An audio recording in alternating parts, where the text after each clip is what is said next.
Or your business should be doing $1 million a year in sponsorships. Like if you're doing $250K just on the newsletter, $1 million easy with this new strategy, guaranteed. I need to hire you. I have a love-hate relationship with sponsorships in general. A lot of creators, they're kind of very narcissistic when it comes to it's like, how much am I gonna get paid? No, you're winning because you're getting paid. The brand's winning because you're serving as the conduit to let them access a big pool of prospective customers, but your audience has to win. And so maybe what this says to me is that I should be doing outbound outreach to agencies and service providers and actually working with more of them. It's like, I want to. Then what's going to happen? Conversions are going to increase. It's going to go better, and then they're going to want to renew with you. They're going to want to pay you more money. I feel like that's a way to start making 3, 4, 5, 10x on your sponsorship top line revenue. You're absolutely right. This has been just like eye-opening and helpful and exactly what I needed to hear. Hi, I'm Katelyn. I am the creator of Why We Buy, which is a newsletter that helps marketers to better understand their customers by learning about buyer psychology. It kind of became a media company without me intending for it to be one. I never intended to monetize the newsletter. It was just originally created for me to attract, prospective clients to my consultancy. And so then it became really popular. And so I have no idea what I'm doing with sponsors. I'm very eager to learn and do it better. We've been working with sponsors for over a year now, and our approach is probably not necessarily the most refined, but it's pretty common to what other folks are doing in the newsletter space. I'm kind of just like following along, and I know it can be better. Got you. Okay, so quick question. You mentioned your consultancy as like the newsletter starting kind of for lead generation for the consultancy. How do you view the newsletter now? Is it now the newsletter and the media company is like the main thing and the consultancies is secondary, or are they kind of balanced equally, or like how do you look at it? Yeah, I don't do any consulting anymore. So basically Why We Buy is I've got kind of like 3 arms for my business. So I've got the sponsorships. I've got a program I'm on called Un-ignorable, where it's a personal branding program for entrepreneurs. And then I've got some on-demand products. And I'd say that the newsletter sponsorships make up about just over 1/3 of the revenue. And then half comes from Un-ignorable, and then the rest comes from the on-demand products. How do you feel about that revenue contribution for each of those buckets? Are you happy with that? Would you like to see certain ones grow or change? Originally, I was really excited about it's like, oh, I'm just going to be a media company and that's what we're going to do. And so the newsletter only goes out once a week, which of course limits the amount of sponsorships that we can have, because you can't have a newsletter full of sponsors, mostly great content. But originally I thought about like, do I do this and like break it down and like have like Why We Buy for different verticals? So there could be like an e-commerce specific one or like a SaaS specific one. And the newsletter ecosystem has changed a lot in the last year, particularly even in the last 6 months. And of course, with everything, there's always ebb and flow, but I feel like there's just a lot more newsletters than there was a year ago, and therefore a lot more competition for sponsors. We don't have a sales team. We're basically everything that comes inbound, and we work with a few third-party sponsorship sourcing folks. We almost always our inventory is full, but we only have 2 slots, and that's 1 issue per week. So if we wanted to actually ramp up and grow that revenue, it would mean either rapidly growing the newsletter readership, doing more issues per week. And I see that not necessarily as the best strategic move in a very saturated base. So I'm thinking if it could stay where it's at and not drop, that'd be great. It'd be nice to make more, but I'd rather put more emphasis into other revenue streams. I'd like each issue of the newsletter to bring us a lot of money in other areas of the business. You mentioned at the top around the way in which you're doing your sponsorships is like kind of how everyone's doing it. Do I take that to mean that you've got a page on your site where say, hey, book this, buy this date, newsletter insertion using Stripe, this type of thing? Is that what you mean, or maybe you could expand? People apply, and then if they're a good fit, then we send them our deck, and then they can decide how many spots they're going to book. Most folks book 3. 3 is kind of the common, and then we get them to submit their creative, and then I rework it so it comes from our voice. We pass on lots of sponsors that we just don't think are a good fit for the brand, but ultimately we're not doing anything interesting in the sense that for a while I had experimented with doing more of an advertorial style issues where we'd work the sponsors into the content and we would use them as examples within the newsletter issues. We would create special content specifically for newsletter sponsors. It was just a really big lift. We had at one point been doing 2 issues a week, and our second issue, just from a content perspective, didn't feel as strong as our original kind of standard issue. And I think it was because we had tried to come up with this advertorial style where we're trying to make the sponsors more part of the content. I don't think we did it successfully very well. I would say we're doing it in a similar way in that we sell, they're not always integrated into the content. We tried it, didn't work well for us. Probably could have been executed much better. And we have two kind of like near the top. It's short. There's no visuals. We are different in the sense that a lot of folks give their sponsors a lot more inventory, like a lot more space in the issue, and they get them to provide visuals. And like we have like a very short piece, but like we want to make sure that the hook is just really solid, and our goal is just to earn the sponsors to click. So our style is a little bit different than a lot of other newsletters do, but the approach is probably similar in that they're not really integrated into the content. You mentioned that all of the sponsors that you've worked with to date have been inbound. We work with a third party. We work with two third party. Well, we work with ConvertKit Sponsor Network, and we work with MadRab. How do you feel about those relationships? Is that the direction you'd prefer because you are a lean team, or is there a world in which you could see yourself owning more of that outreach and interaction with the sponsors and stuff like that? I'm just curious. Yeah. So we tried. We tried about last year. We started doing more outbound ourselves. It was somewhat successful, but not. I think our approach wasn't right. So I had a contract writer who was working with me at the time, and I kind of put her in that role. And when I looked at the ROI on her time in that role versus like who she brought in, it wasn't really, there was not a lot of profit left. So we're trying again. And I've got the team member who manages a lot of our sponsorships now, the inbound ones, and she's going to start doing some outbound. So we're trying again. I like building businesses more than creating content. I'd also love to look at like how do we create the best experience for our readers, and are there sponsors that we could be working with on a longer term basis that are more aligned with where the gaps are for our readers that we're not filling because we're not doing any service-based work anymore. Maybe like having like a long-term agency partner that we could be able to refer folks to. We're asked for referrals all the time. Like, I don't know, like there's probably other areas where we could deepen relationships that would be more of affiliate style than sponsorship, but kind of like in the distant. Right now, I'm just trying to like fill the spot we have. One thing you said, which was interesting to me, and I want to pull this thread, was you said that the nature of your placements is somewhat lean, and the goal is to like earn the click, get the sponsor the click. And I'm wondering,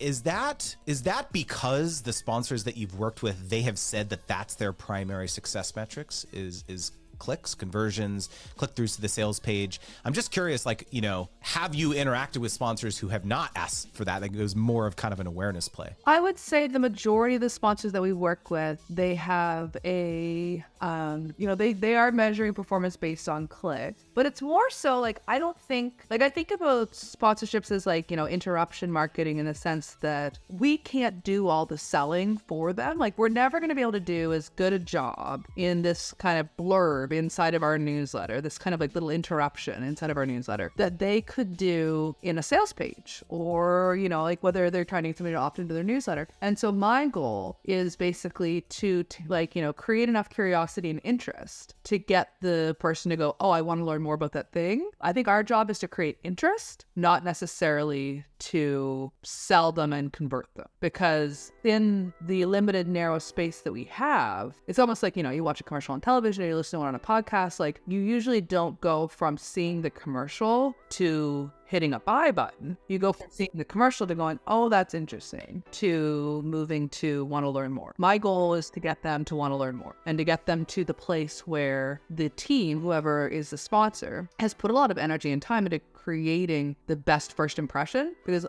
we could do that, but we are not necessarily going to get them all the way there. Can I challenge you on that? Yeah, sure. 100% agree that a lot of brands are going to want to say the world, and if you let them, then it would sound like an ad and it would be boring and people wouldn't interact with it. And so I get that. But I believe that it's actually our jobs as creators, as media companies, to claw back more of the conversion funnel than just that initial interest piece. The reason is that you would hope that a lot of brands spend a lot of time trying to optimize the landing page and optimize the journey of getting people to actually, be interested, maybe click, sign up for a trial, purchase it, etc. But a lot of brands suck at that. And I can't tell you how many times, like, my wife and I, we've done hundreds and hundreds of sponsorships over the last decade or so. And, when they would send us the landing page or the tracking link or whatever, like, okay, you drive people here, you go through to that landing page and it's like, wow, this sucks. No one's going to sign up for this. It's super confusing. I know my audience really well, and they are not going to understand this, or it's going to feel too, they're just not going to like do this. And so a big shift that we made years ago was to make it our job to basically tell brands like, no, we need to change this landing page before we actually do this. Because if your only focus is like getting people to click and getting people to actually, pique their interest and go through and look, yeah, it may generate, if the brand has done their job and they've tested it and optimized it and all that stuff too. But if you take it upon yourself to actually take ownership of, hey, let me make some copy suggestions, or someone on your team can make some copy suggestions, the headline, the copy on the button, what the key messages or positioning is on this landing page, then what's going to happen? Conversions are going to increase. It's going to go better. And then they're going to want to renew with you. They're going to want to pay you more money, and they're going to believe you're no longer just another newsletter, another line item on this increasingly saturated newsletter market. They're going to look at Katelyn and Why We Buy as the person who gave us some advice on how to, yes, I agree to your earlier point that this is more of a lift. It definitely is. But if you can start to forge some of these relationships where this is just part of what you do. The other thing too, it's kind of meta, because like this is what you talk about in your newsletter a lot of times, right? And so I would argue that if sponsors, if it became part of your street cred, that when people work with Why We Buy, that they kind of get a little mini masterclass in optimization, then that becomes a really big value proposition beyond just the conversion. So how does that sit with you?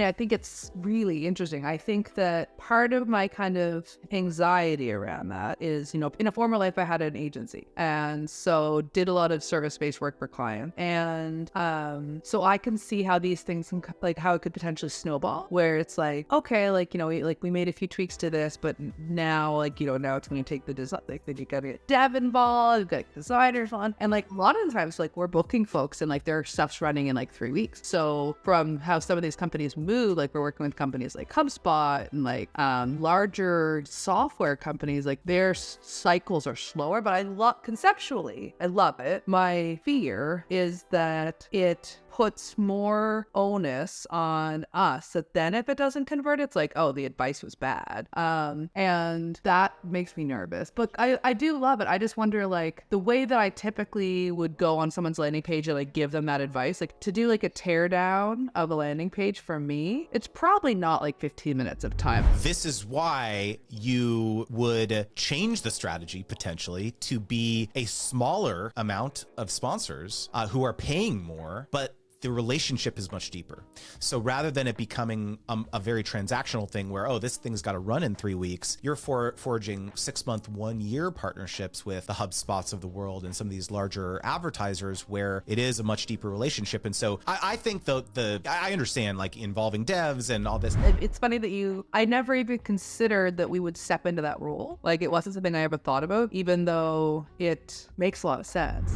Because the other thing too is that when you take on the role of consultant, given that you have had this role before, you carve out a different place in their mind than just being a cost center.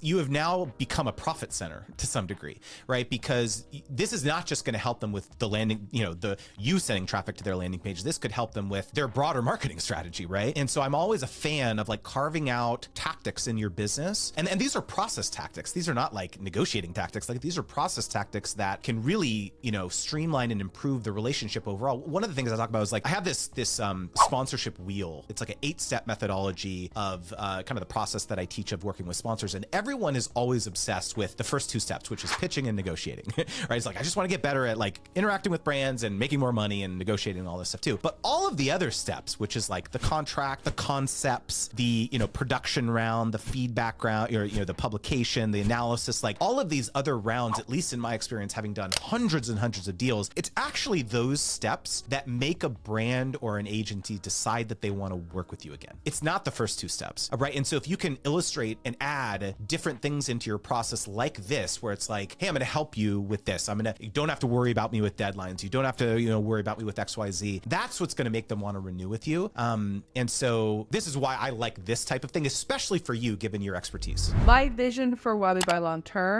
is for one of two things to happen: for it to get acquired, or for it to become the primary acquisition wheel for me with Un-ignorable. So Un-ignorable is the personal brand building challenge that I do with the team at Demand Curve.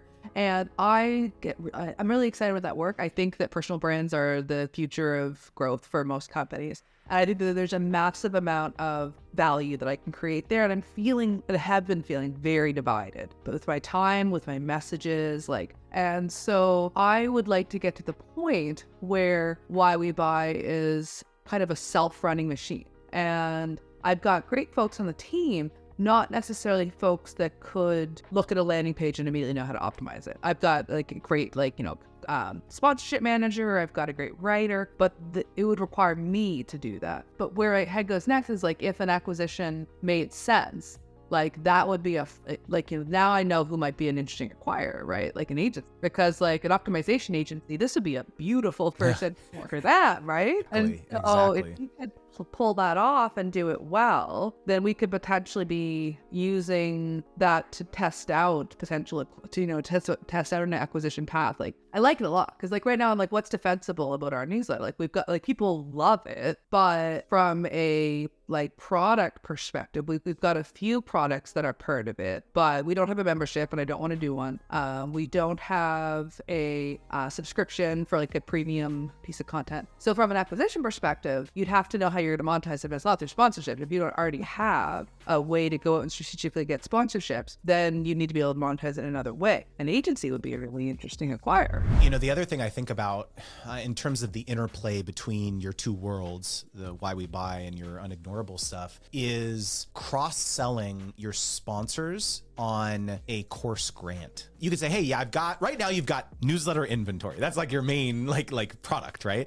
Your main offer that you can provide to these sponsors. But I would actually argue that there may be an interesting way to actually get your course sponsored, where you say, hey, I've got all of these really high value customers that are paying thousands of dollars to improve their careers and their personal brand and all this stuff too. This is the exact type of, for the right sponsor, this is the exact type of consumer persona that you want to get in front of, right? And so what I've done for my course, and you could do something very similar, is I created something called the Rising Creator Grant, where I have all these people in my audience who are really good candidates for the program, but they can't, they're not able to financially make it work yet. And so I went over to these brands that were wanting to collaborate, and I just didn't have a ton of inventory to offer them. And I was like, hey, how about this? How about you pay for these 3-5 creators to be able to participate in the course for free? I will talk about your brand at a key segment of the course. Maybe there's some sort of incentive for, trials, whatever, first month free, etc. I'll also talk about the sponsorship on social media. And what does this accomplish, right? The students get to enroll for free. So they love the brand. They're super vocal about them on social media. You get more course enrollments, and the brand gets amazing, a promo on, in the course and on social. And so it's been an amazing other channel to kind of funnel the right advertisers that are interested in perhaps a more in-depth feature. The other thing too is that if you purchase a certain number of grants or seats, come on, let's have your VP of marketing come in and do a guest session. Boom. So I've done that multiple times as well too. So it's I don't know how that sits with you, but that's been a really cool addition to my business. I like it. I think it's super smart. In our first cohort of Un-ignorable, we did have some brands that we worked with, but it wasn't a money deal. It was we wanted prizes because it's a challenge. And so there's actually mini challenges throughout, and you can win prizes. And so we had all of these SaaS products that we knew that creators wanted to use, things like Spark Toro and Spark Loop and Pipe Fury. And so we had them provide a year-long membership. And so we gave those away as prizes. But I never considered doing it as a sponsorship or a grant. That's really good. That's super smart. Yeah, I mean, that's real estate that you should charge money for because you've got a captive audience here. I think one thing I'm like it's bubbling up for me is like, you have a very valuable asset right now that I don't think you're fully properly monetizing, which is your influence, which is Katelyn. Putting your, to some degree, kind of stamp of approval, or letting a brand be able to say that we are partnered with Katelyn, or we are partnered with Why We Buy, or like, that is a really valuable asset to the right partner. And if the only thing that you're able to sell right now is kind of like this commoditized product, which is newsletter inventory, I feel as though there's a lot of money probably being left on the table. The other thing too that we haven't even talked about is like you going out there and serving as talent for certain brands to do a webinar. Hey, let's email 100,000 people on our customer list of this brand over here, and we're gonna do a webinar with Katelyn. This is gonna be amazing, you know, where she's gonna talk about XYZ. That's not an asset that you're required, that you just show up on a Zoom call and like talk about marketing, right? And so it's like, those are types of deliverables that I would love to see in proposals that you're putting forward to brands that aren't necessarily just like, oh yeah, you know, January 1st or, you know, January 15th on the newsletter. It's like I feel like that's a way to start making, you know, 3, 4, 5, 10x on your sponsorship top line revenue that isn't necessarily correlated to inventory. I love this. Like, I'll be honest with you, Justin. Like, I have a love-hate relationship with sponsorships in general because, okay, like, yeah. I think that probably a lot of folks can understand this. Like, again, like, I never thought I was building a media company. I certainly, like, that was not really in my, like, even lingo at the time that I was like, I'm starting a newsletter as lead gen for my agency, like for a future agency and for my current consultancy. And then it took off in a way that I didn't expect. But like, I'd rather sell people our own stuff than sell other people's stuff. And I don't know, maybe that's a mindset blocker for me that's stopping me from actually thinking about and actively pursuing more meaningful sponsorship arrangements. It's what I call audience first offers. So I get exactly what you just said to me. I hear that a lot, which is like, I have courses, I have coaching, I have my own products. I don't want to be like, if I give a sponsor that slot, that's taking away eyeballs or clicks or revenue from me. So why would I do that, right? And if I believe that the attention that I have created or that I can, you know, funnel or traffic somewhere, if I believe that's very high value, then why wouldn't I just drive it to my own products? I want to help our audience get specific outcomes, and the types of sponsors that tend to approach us are often SaaS product, right? And for a lot of our audience, what they need is somebody to help them do some of the work. And so maybe what this says to me is that I should be doing outbound outreach to agencies and service providers and actually working with more of them. It's like, I want to help them get the outcomes. Sometimes the SaaS products aren't going to help. So this is the beauty of it, is like, for folks in your position who have a large amount of inbound action, whether it's through partners or directly inbound, the temptation is, well, let me just negotiate these things that are right on my lap. Because it's like, why do I have to go out there and like find new brands when I have all this inbound deal flow? And the trap with that is exactly what you just described, which is that, well, it's actually, even though they're inbound, it might not be the best fit for your audience and might not help them get the outcomes or the transformations that you really want them to. And so when you, again, claw back this kind of ownership over what I call your audience first mindset is, okay, now that I know this, now that it's about service, let me go out there and forge relationships with, by the way, not just sponsors, Katelyn, it's also other alliances with other creators or peers in the industry, where you're saying like, I do this thing, but I do. So the whole point of audience first offers is like, you have to do psychographic surveys. You have to understand in a lot more detail of like, what's keeping your audience up at night? Like, what types of jobs do they have? Are they married? Do they have kids? You know, how are they interacting with my content? And by the way, on this survey, it's like, are there products or offers that you wish that I had that I don't, right? Are there brands and products and services that you're using and loving right now or are interested in?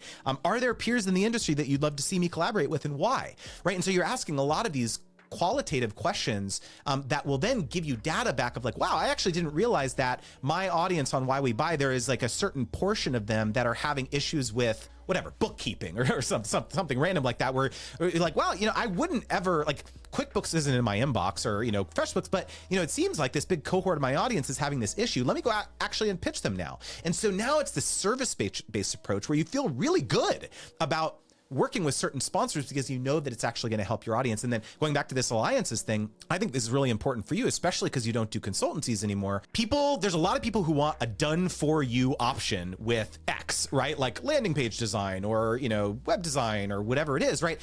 If I were you, I would be going out and trying to forge a bunch of partnerships with my friends who have agencies or productized services or whatever it is, or courses, whatever it is. And whether it's affiliate based relationships or not, maybe it's just like, hey, go check out this thing. It's going to really help you. Now I believe you now shift from this kind of scarcity mindset to one of abundance, because it's like, it's all going to come back around. If your audience now believes that, wow, Katelyn was the one who told me about this thing that really transformed my business, they're now going to look at your product so much more favorably.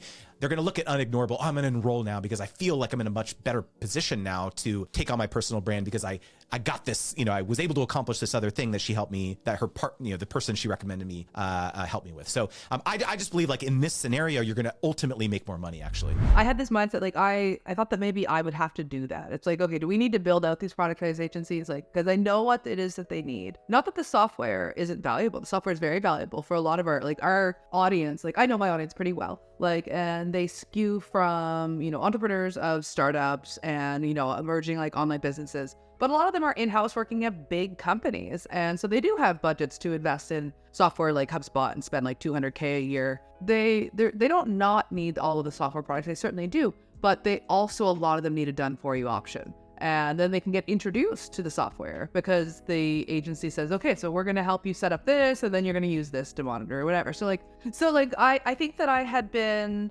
basically ignoring this huge portion of the audience that doesn't have the large resources required to actually deploy a lot of different solutions. What they need is somebody to come in and help them do it. And I didn't have a solution for them, thinking that, are we ever going to build a product and services? Maybe that is not going to happen. It'd be interesting. Yeah. I mean, I could, because we plan our inventory in advance and we know what the issues are going to be. And like, they're all, like, I could very specifically reach out to brands that I think would be a good fit because the topic is aligned with them. And then it could be, so let me ask you with this. When people do because, as a marketer, it's like there's awareness has value. Like there's a value with awareness. Even if you can't track the click, like, somebody might go and then they might go back a week later and actually buy, and you can't track all of that. So like, I don't like doing purely affiliate stuff because there's so much that is lost there. But how do you usually structure it where there's probably a portion of affiliate and a portion of, is it just doing the whole, like, say such and such for 10% off? Like, is that the best way to track it? So you mean in terms of like a hybrid compensation where you capture some sort of base fee to actually do the promo and then some sort of back end kicker? Yeah, I mean, for sure. With respect to traceability, if there is a conversion portion of the campaign, then yeah, whether it's one thing I really like to do that a lot of brands, their minds kind of get blown when you propose this is like, if let's say the back end commission portion of a deal is, 30%, 35%, 40% ongoing for a SaaS tool or something like that, then you could say, hey, I'm okay. It's going to be, $3K, $4K, $5K for the upfront compensation component. But then instead of the 40% ongoing SaaS commission, I'm cool with 30 if you can pass through that 10% savings to my audience. And so it becomes this kind of win-win-win scenario where, I talk about this a lot, which is like a lot of creators are very myopic, or they're kind of very narcissistic when it comes to it. It's like, how much am I going to get paid? Like that's how a lot of people think. It's like, no, like you have to, if your audience is not winning, right? You're winning because you're getting paid. The brand's winning because you're serving as the conduit to, let them access a big pool of prospective customers, but your audience has to win. It can't just be, oh yeah, like check out this, do that. It's like, no, here's a discount code. Here's a seasonal promotion. Here's a product you've never heard about, this type of thing. And if that is not present, that component is not present as part of the partnership, you have to engineer it because otherwise it's not going to go well, right? And so I think you can play with numbers on both sides of it to ensure that you're capturing the value. So I want to throw something back at you here. So love everything you're saying. So then I start thinking about resources and capacity. And this requires a lot of resources and capacity because now we're having outreach, we're having kind of like strategic conversations needing to be had with brands. Like, these aren't like, we don't do a lot of calls with our sponsors. Like they book and they pay and like, not even do calls with a lot of them. And so now we're talking about a much higher touch, but potentially higher value for everyone involved model. So who does that for us? Like, I feel like this would be a product price service that you could Because I would love to be able to, because I'm thinking like now I need to hire somebody for this, and it's going to be fractional, but I don't know if it's going to work, and so like I would love to be able to have somebody that act as our brand representative that is coming from us, that can broker some of these deals, negotiate what does win-win-win look like. Because like when we made some changes to our sponsorship strategy like 4 or 5 months ago, like originally my concept was very much like every sponsor we work with is going to give a unique deal to our audience. Like they've got to do something unique, otherwise we're not doing it. And then I realized how many conversations need to be had, and how much back and forth I have to go on that, and how much work it required on the brand side. And they're like, well, I'm just testing out newsletter sponsorships. I don't even know if this is going to work, and I don't know how much effort I want to put into building out this. It comes down to capacity. I think it's you. You have the conversations initially. Don't hire someone. Have a handful of conversations where it's you, because Katelyn, that's who they want to talk to. They want to talk to you. And the way in which you're going to start pulling in these $100,000-$300,000 ad deals, which I think are totally feasible given your audience persona. Okay.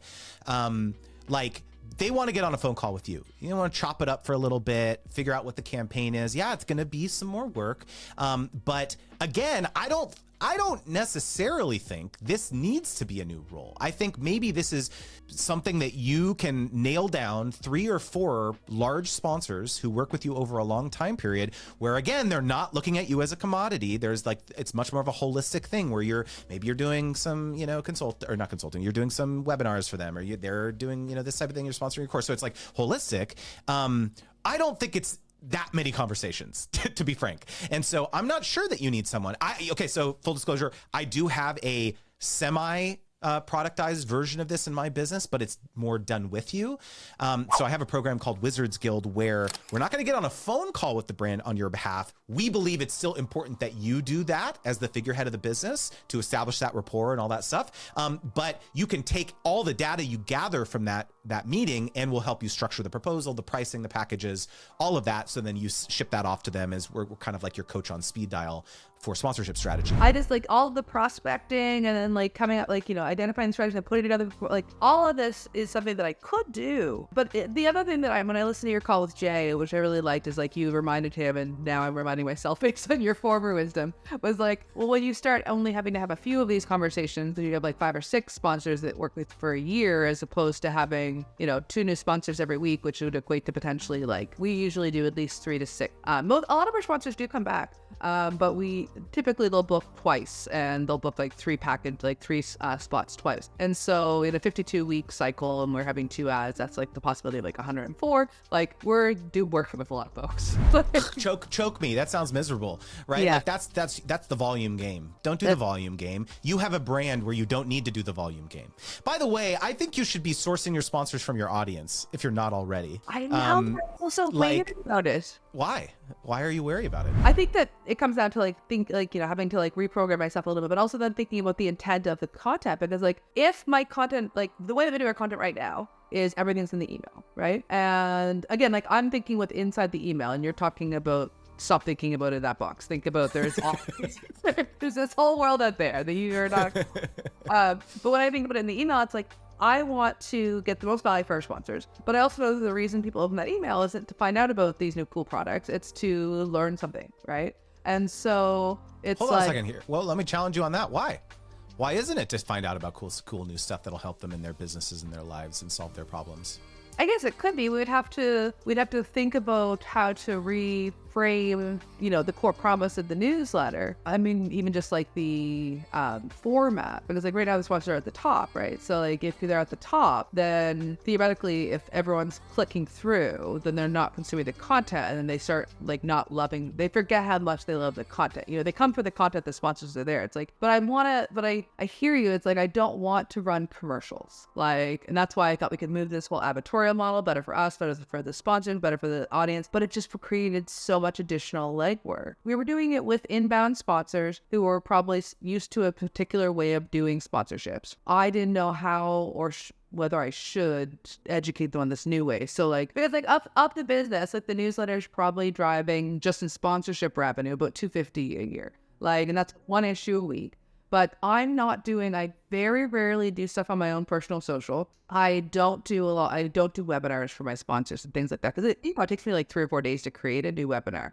So you'd have to pay me quite a bit for me to do that for a one-off thing that I'm never going to use again. I believe, or your business should be doing $1 million a year in sponsorships. Like if you're doing 250K just on the newsletter, million easy with this new strategy, guaranteed. Well, I need to hire you. No, I mean, it's like, given the persona, I just keep going back to the persona of who is in your audience. That is so valuable to marketers, especially B2B, because they have a really hard time doing partner marketing. It's not like B2C, where it's like you could go find a lifestyle influencer on Instagram. It's like, no, that yes, there are. I really don't believe this whole thing around the newsletter bubble and it's like saturated and all this stuff too. Yes, there is a lot of newsletters, but there's not a lot of really good newsletters. There's not a lot of newsletters that people really trust and really have a connection with. And I think that you are absolutely one of those people. And so like you should be charging a premium. Like when sponsors come inbound to me, I have almost 35,000 subscribers now, but like I charge what people who have 200 or 300,000 do. What do you charge? Because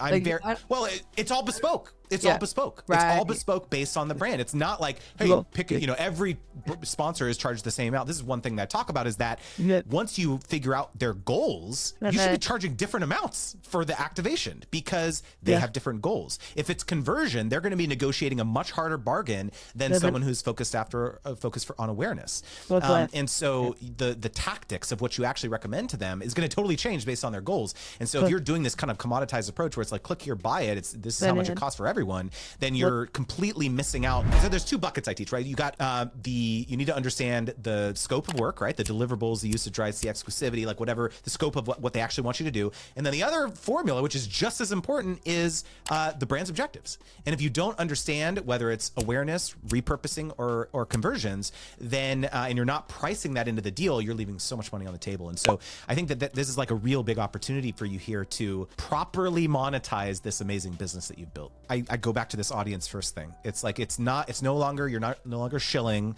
It's not icky to sell or do advertorials or commercials. It's like service first. And service first comes from being proactive about sponsorships, not being reactive to your inbound stuff. This has been very, very eye-opening. If you had to say a couple takeaways from our conversations, what would it be? I am really undervaluing the influence that I may have and how I can use that to actually better my audience aside from just the things that we produce. Like I'm very much thinking about like, how can I help them from what we do?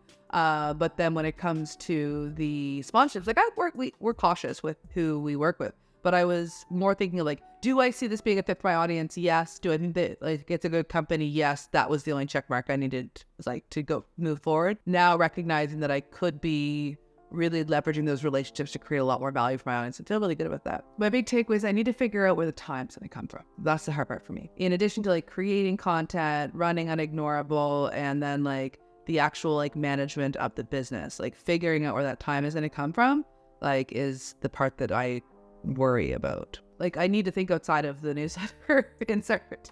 Like that insert is such a tiny piece of, I think we did a lot more of that, but we did it and it was a high lift and I didn't charge, I think, nearly enough. So that lift didn't generate, for me anyway, like for the brand, they got a lot of value. The audience got a lot of value, but I did a ton of work and didn't get very much for it. Let me propose to you one thought exercise to leave you with, okay?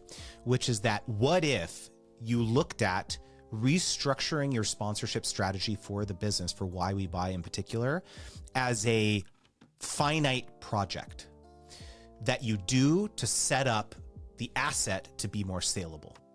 Where if I know that it's going to be a period of intensity to kind of change the way we do things, lock in some of these larger term sponsors. But if I know that this time that I'm going to expend is going to set me up to be in a much better position to get a better return or multiple on this asset that I've built, that's probably a worthwhile thing to do for a year or something like that. Yeah, no, you're absolutely right. You're absolutely right. This has been just like eye-opening and helpful and exactly what I need to hear. And thank you for like pushing me on my limited beliefs and helping me to see outside of the newsletter insert. I feel like I was very much focused on, this is the inventory. This is what we sell. And yeah, there's a lot more that we can do beyond that. You're so welcome. Glad it was helpful.